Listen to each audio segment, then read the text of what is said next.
lain. Iing mau'y kamuting na Katlag siya diyang isongging Ibanin ming kay chuak leting Kapula jeti kahya Nang era firi nong si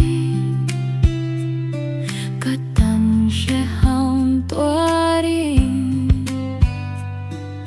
Tlan naming betasi Lalpa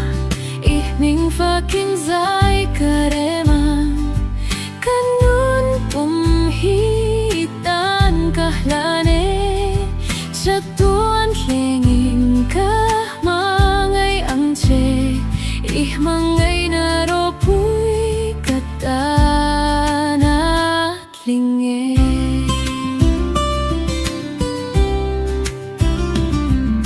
Kauwelhan min narmahse Ihmangay na adang lamlo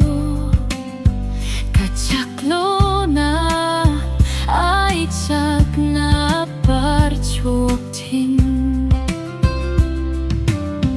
Berambo ang ganihlain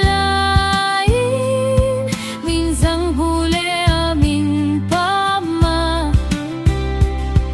Tunatuan